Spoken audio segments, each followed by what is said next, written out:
Olá, meus amigos, minhas amigas, muito bom dia, muito boa tarde, muito boa noite. Está começando mais um episódio do podcast Mais de um Filme por Semana. Eu sou o Paulo Monteiro e hoje tenho mais uma vez o prazer gigantesco de receber por aqui no estúdio de podcast da Rádio Cidade em Dia, do grupo SC Todo Dia de Comunicação, o Maurício Comim. Tudo bom, Maurício? Muito Tudo boa certo? tarde, muito bom dia, qualquer momento que o pessoal estiver nos acompanhando. Bom dia, boa tarde, boa noite. Prazer também estar aqui de novo, né? Obrigado pelo convite, Paulo. Para falar sobre Os Enforcados, filme brasileiro que até chegou a estar em exibição nos cinemas aqui de Criciúma, mas por um tempo pequeníssimo, assim, Uma né? semana só ele ficou aqui em Criciúma. Cara, E os horários não ajudaram. Eu lembro que eu tava passando a 1 da tarde e à noite... uma da tarde? Eu nem pouquinho. sabia que existia mais horário 1 da tarde pro cinema. Pra mim, ele abria depois das 2. Não, aqui em Criciúma, no Nações, pelo menos, né? É sempre a partir da 1 que tem Olha uma só. primeira sessão. E os Enforcados tinha a sessão a 1 e pouca da tarde e à noite, se eu não me engano, 6 e pouquinho, 7 horas, na sala VIP, se eu me lembro bem. É um filme que eu tinha bastante interesse em ver, porque ele teve uma rodagem por festivais, se eu não estou enganado, Sim. e demorou um tempo bem considerável até chegar no cinema, assim, né? Sim. Então, as primeiras críticas e opiniões que vieram do filme faziam meses já. Sim. Ele meio que, não que foi esquecido, mas ele ficou ali num limbo de até lançamento. E quando saiu, acho que até, imagino que acabou refletindo uma baixa procura. Mas eu já adianto por aqui, eu acho que é um dos meus filmes preferidos desse ano de 2025. E tá? eu concordo contigo, porque realmente, acho que foi o primeiro 5 estrelas que eu dei esse ano para um filme de 2024, 2025, né? E, nossa, o filme foi muito, muito bom. É uma pedrada o filme, né? É uma pedrada. Até pra gente começar a situar o nosso ouvinte, Os Enforcados é dirigido pelo Fernando Coimbra, que talvez o pessoal já tenha conhecido por O Lobo Atrás da Porta, que é outro filme que eu acho fantástico, né? Nossa, esse daí eu tive a sorte, eu aluguei o DVD dele na saudosa Videobeta, né? Foi o primeiro Do Sander, né? Aham, foi o primeiro filme que eu aluguei lá com ele, na época que eles abriram a loja bem lá na frente do Banco do Brasil e do Banrisul, né? Sim, ali na... Sei qual é que é a rua, no Sim, centro da cidade, do lado né? do Correios, lá, né? Sim. E aí eu peguei o filme, eu tinha ouvido falar dos comentários na época, que o filme era muito bom, excelente e tudo mais. E eu não fui assim, ó, às cegas pra ver o filme. Não tinha visto o trailer, só tinha visto o básico da sinopse e uns comentários, né? Geralmente é a melhor experiência que a gente pode ter, né? E foi, porque o soco na boca do estômago que aquele filme dá no final, assim, foi... Cara, faz 10 anos que eu assisti o filme e eu não esqueci do impacto que aquele filme teve quando o filme acabou. Porque foi uma paulada aquele filme. E ele... Até falando sobre o Fernando Coimbra, né? É curioso porque, cara, o Lobo Atrás da Porta já faz mais de 10 anos, é de 2013. 2014. 2014. Ele chegou no Brasil. Não sei se ele teve rodagem um ano antes, né?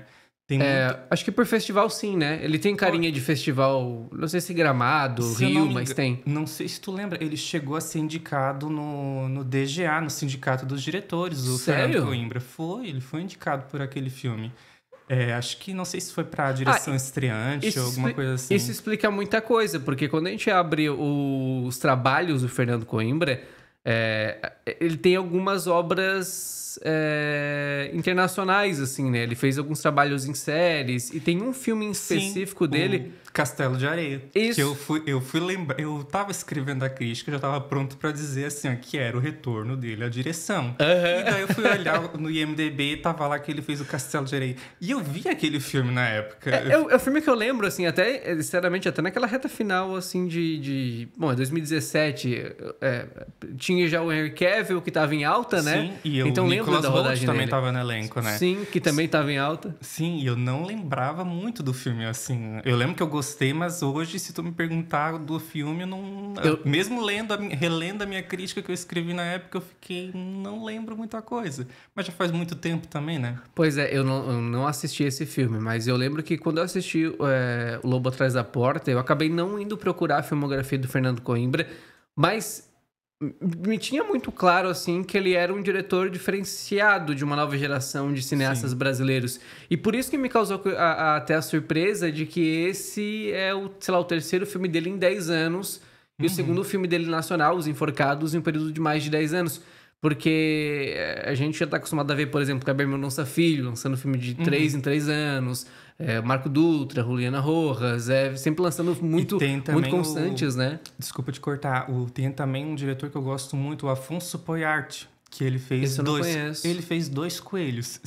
Eu sou louco pra ver esse filme e nunca assisti. Sério? Nossa, esse filme Filme de ação, né? Sim, e pra mim, de 2012, o filme foi um filme que me pegou de surpresa na época, quando eu vi o trailer, que pra mim foi algo que...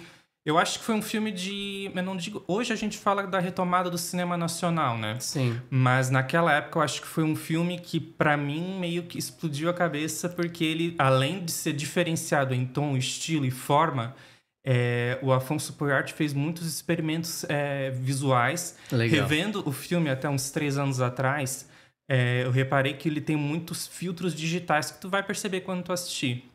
Na época, eu acho que foi revolucionário, se eu me lembro bem. Hoje, já o pessoal já vai dizer que é efeito de TikTok ou de tudo em todo lugar ao mesmo tempo.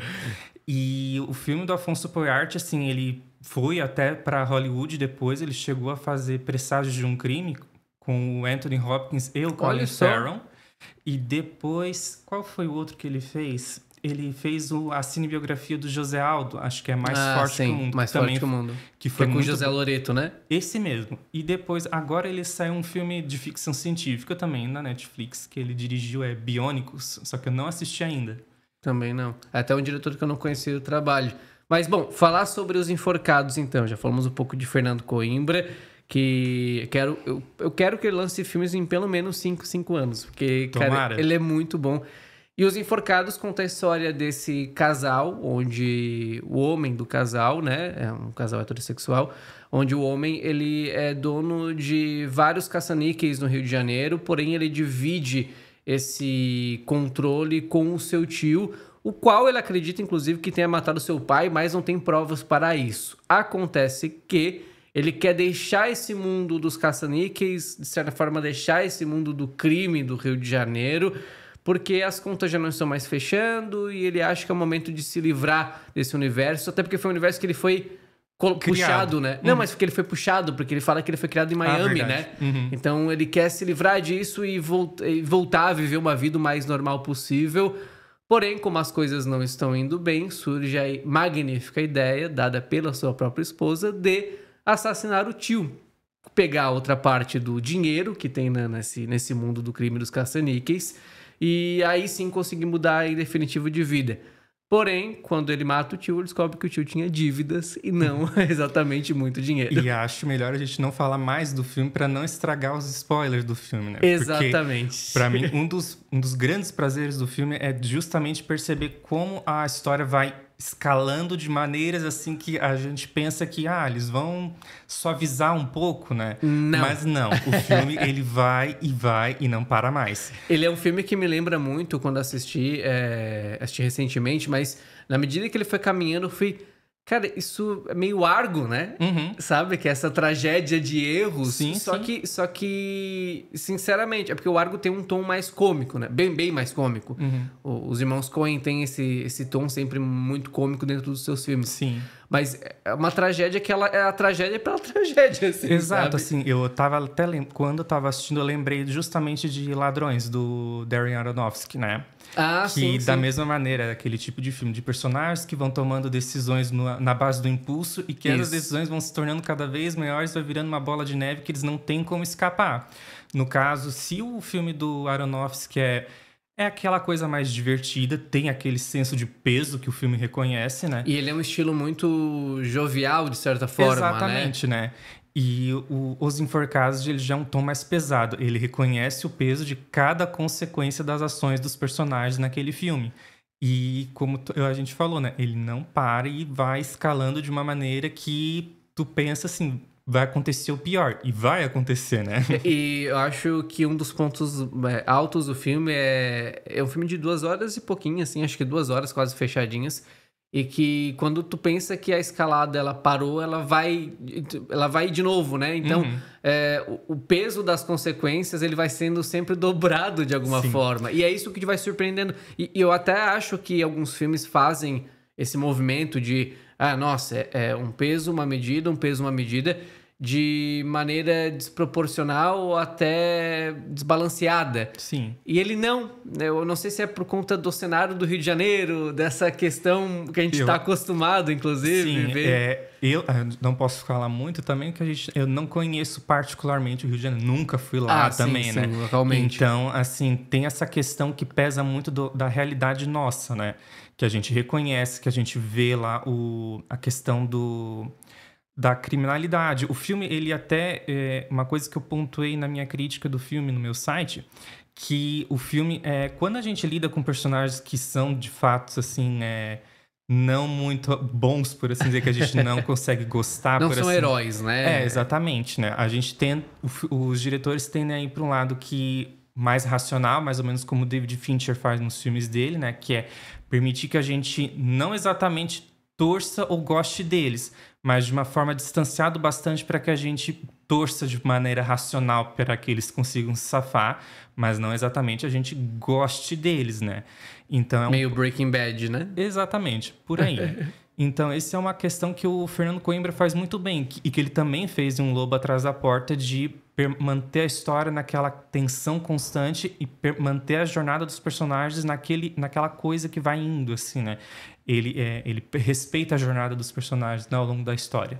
E isso que tu fala é muito pertinente, porque ele é um filme que, nessa escalada, ele consegue criar esses momentos, claro, que vão te chocando. Te choca uma vez, te choca duas vezes, mas ainda assim tu não fica desensibilizado, né? Sim. Porque eu acho que uma das grandes dificuldades que um diretor tem quando ele vai apostar nessas viradas constantes e nessas tragédias constantes, é chegar a partir de um momento e tu acabar ficando sensibilizado pelo tanto que tu já viu. E ali não, né? Tu sempre tá enrolado, enforcado junto com os personagens, né? Teve uma parte do filme que o filme quase ultrapassou essa linha do aceitável, por assim dizer, pro filme. Sem spoilers, qual? É a cena que a Leandra Lealta escuta um barulho na parede. Ah, muito bom, cara. E aquela cena, assim, pra mim, foi a cena de pesadelo total do filme, né? E ele tem o Fernando Coimbra também tem essa... Cara, eu consigo pensar nele fazendo um terror, assim. Eu não sei explicar. Eu acho que ele seria fantástico dirigindo um filme de terror. E olha, só aquela cena lá, aquele barulho na parede foi, assim, sem revelar muito pra quem tá ouvindo, mas é de dar pesadelos. Porque eu pensei assim, não, se ele tomar a decisão de ir adiante nisso daí...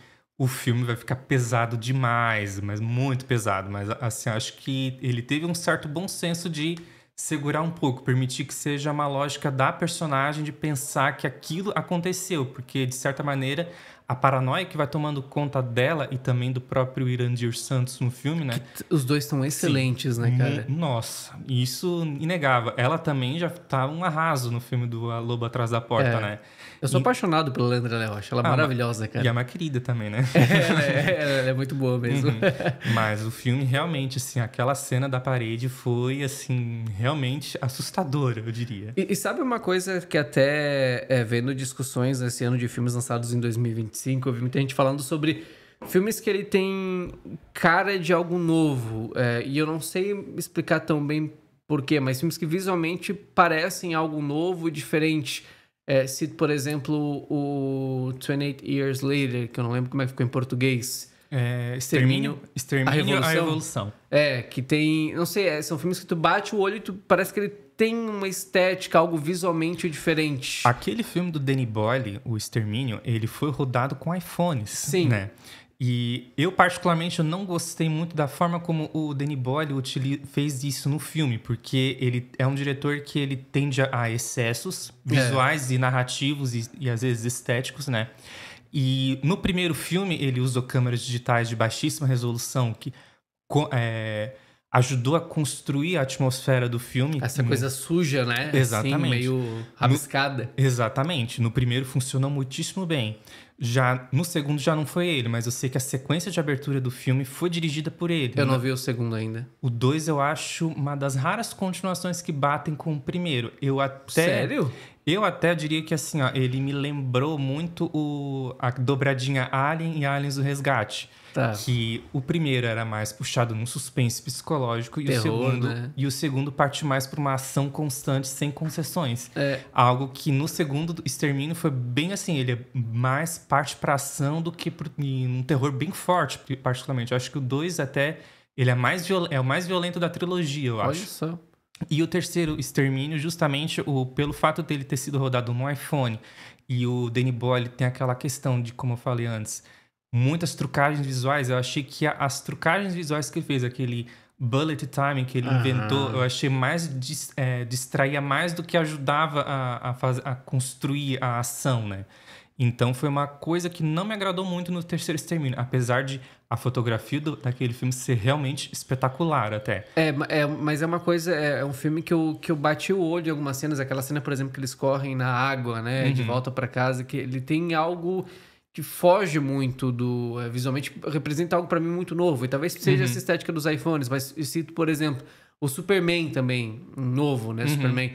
Ele tem algo que a gente bate e ele me parece algo novo, me parece representar algo novo em termos de visual.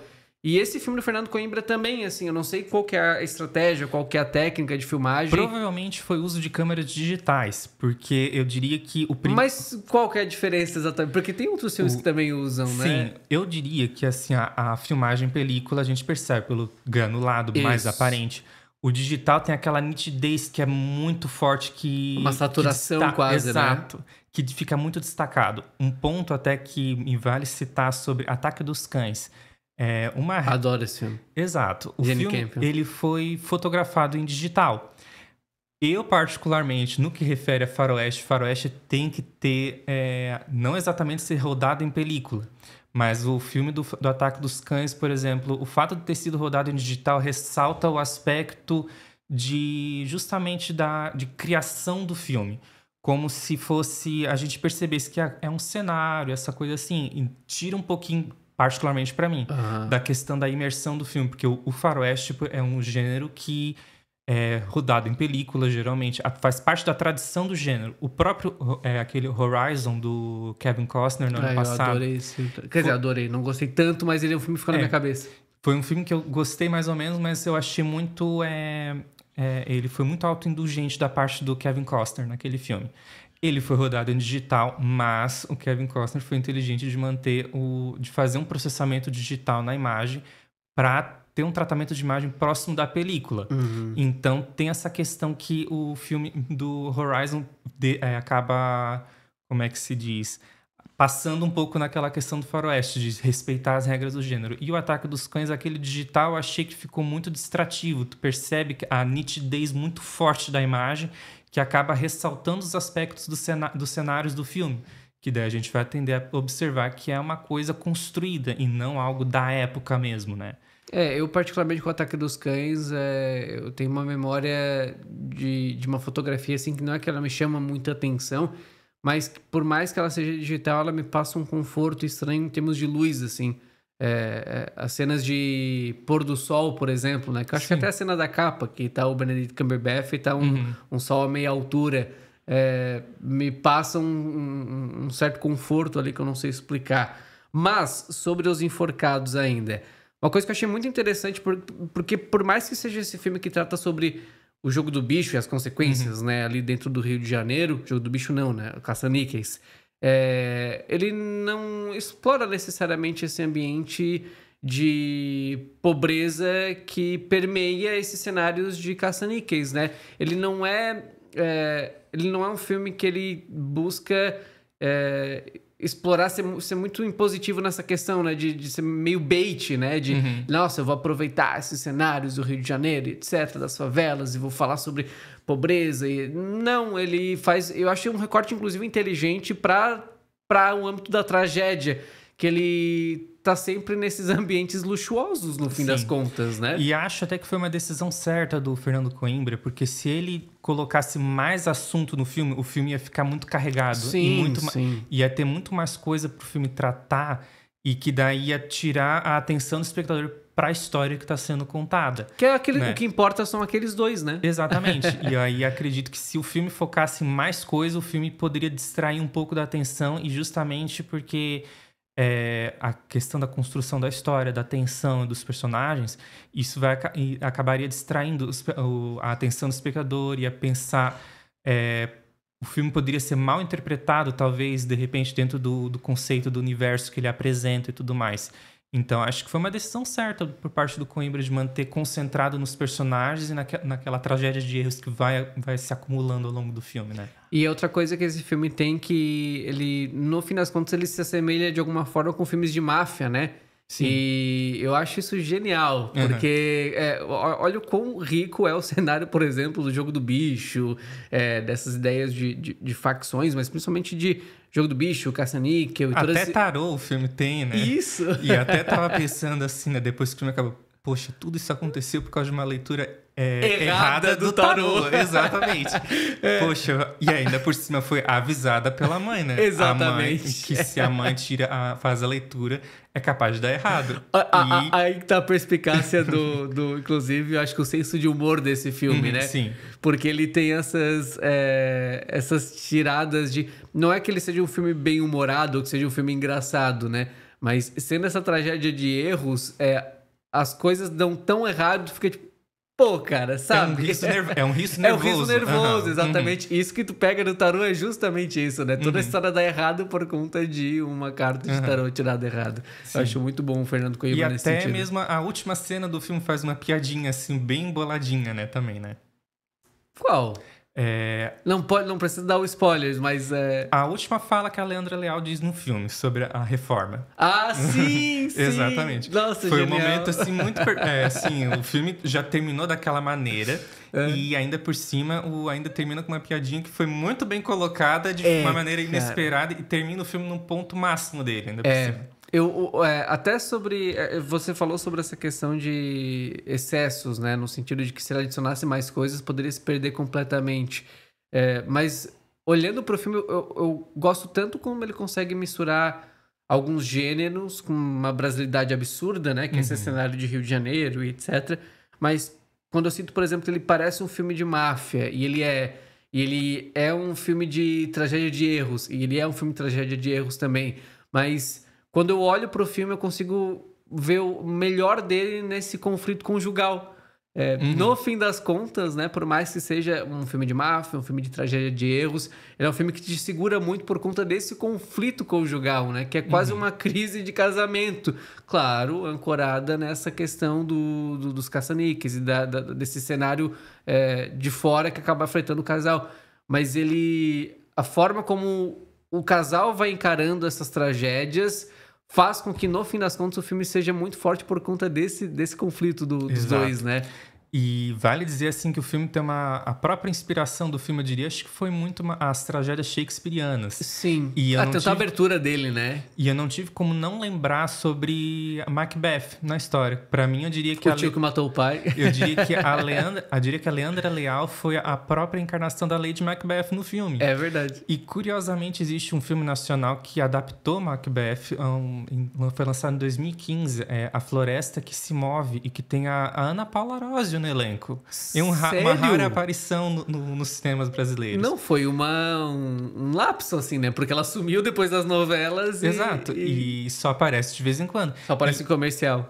E esse filme, eu diria que é excelente esse filme. Qual que é o nome? A Floresta que se Move.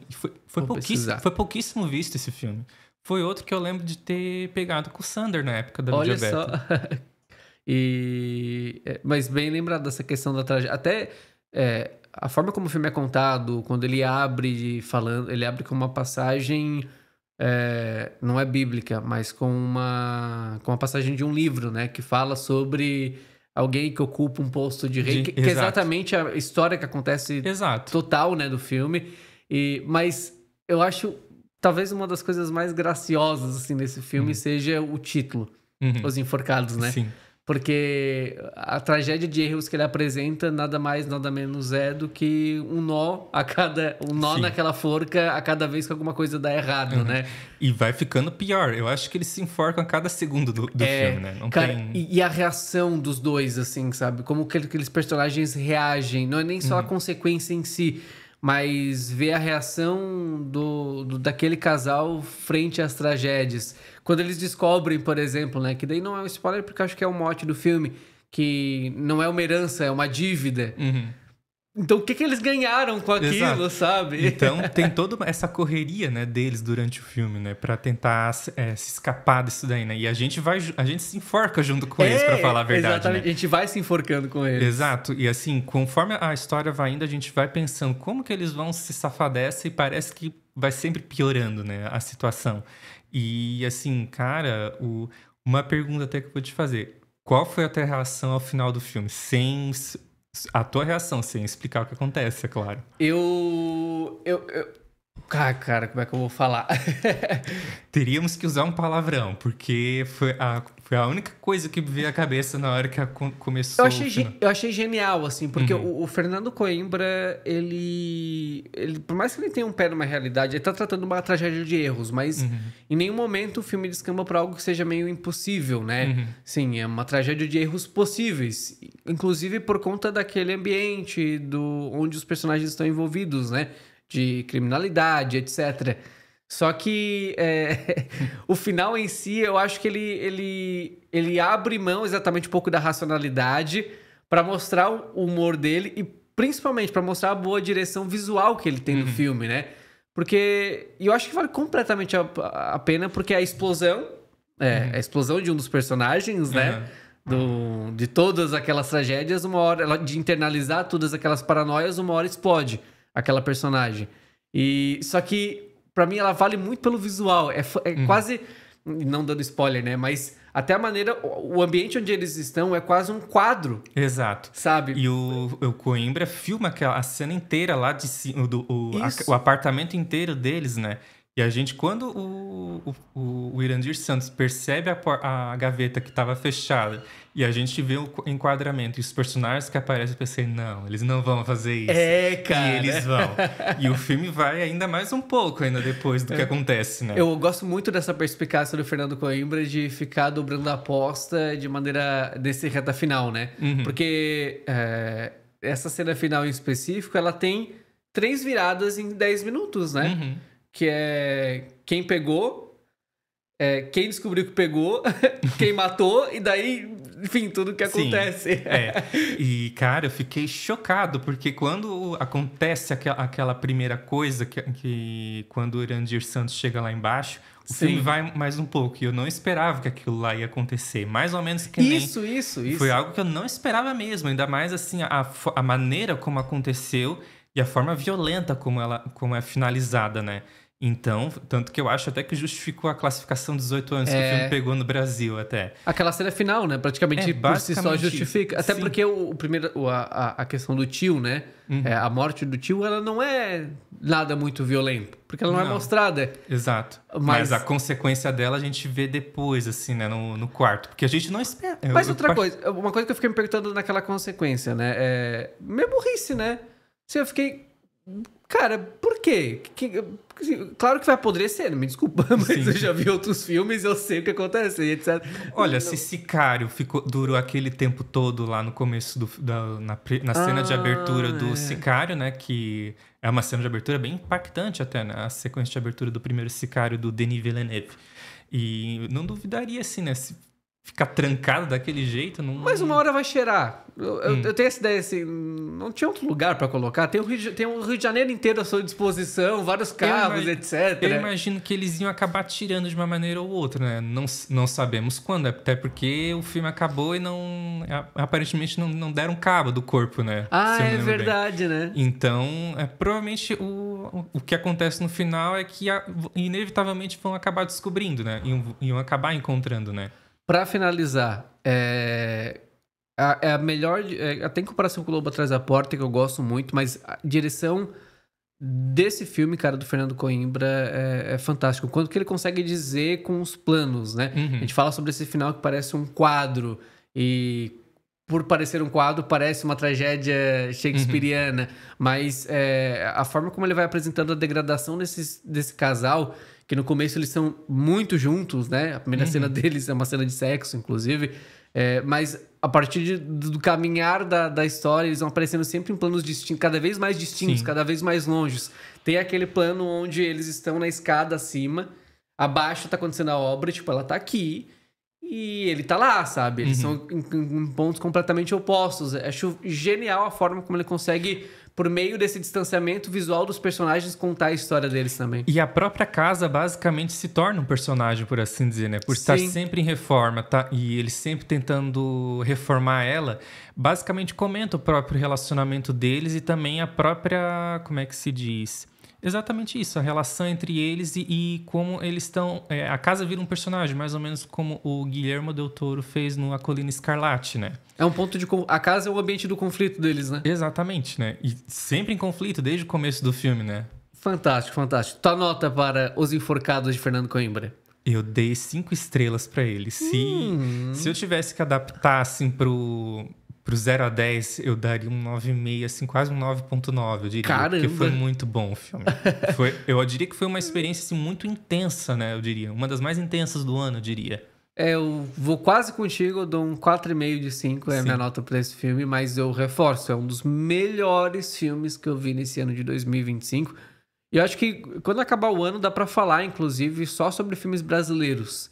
Porque que ano absurdo pro cinema nacional, cara. Tem um filme de crime, de tragédia de erros como esse. Tem filme de faroeste, como é Oeste Outra Vez. Sim. Tem biografia de qualidade, como é do Ney Matogrosso. Tem filme que é um drama quase policial, como é o Agente Secreto. Cara, tem vários... Tem terror, que é o do Marco Dutra, Enterra os Seus Mortos. Pô, que ano fantástico pro cinema nacional. É um ano de retomada mesmo, né? E esperamos que continue assim, né? Porque eu costumo ter uma memória, assim, que nos anos 2000, principalmente, o cinema nacional arrastava muita gente pro cinema, né? Muita gente. Tanto para filme comercial, tipo os filmes da Xuxa e do Didi, ou então os filmes mais, assim, mais arriscados mesmo. Meu nome não é Johnny, ou os clássicos do nosso cinema, né? O Cidade de Deus, o Alto da Compadecida, que o pessoal ia e não tinha esse preconceito tão forte que passou a se alastrar de uma década para cá, né? E que prova, assim, justamente que o cinema nacional, ele é muito rico e muito variado em tom, estilo Gênero. E forma. Exatamente, né? Por exemplo, agora, recentemente, eu descobri aquela comédia Como Fazer um Filme de Amor, que é estrelado pela Denise Fraga e pela Marisa Hort. Um filme de sátira, que é uma comédia romântica e que satiriza o gênero de uma maneira assim que eu achei genial, sabe? Tem de tudo, né? Exatamente, assim, foi um filme que eu diria que é o nosso Corra que a Polícia Vem Aí, por assim dizer. Caramba, eu já quero assistir. Procure esse filme. Qual que é o nome? Como Fazer um Filme de Amor. Muito bem. Maurício, obrigado, viu? Obrigado também. Aproveita e divulga o teu site também pro pessoal ler a crítica dos Enforcados e as demais críticas. Sim. O site vocês podem procurar no Google, para não ter que dizer o nome inteiro dele, né? Porque é WordPress, né? Mas se vocês procurarem por críticas de filmes por Maurício Comim, vocês conseguem encontrar. E vocês podem me seguir no Instagram, no @MauricioComim1. Perfeitamente. Gente, podcast Mais de Filme por Semana vai ficando por aqui. Muito obrigado você que nos fez companhia. Um forte abraço e até mais.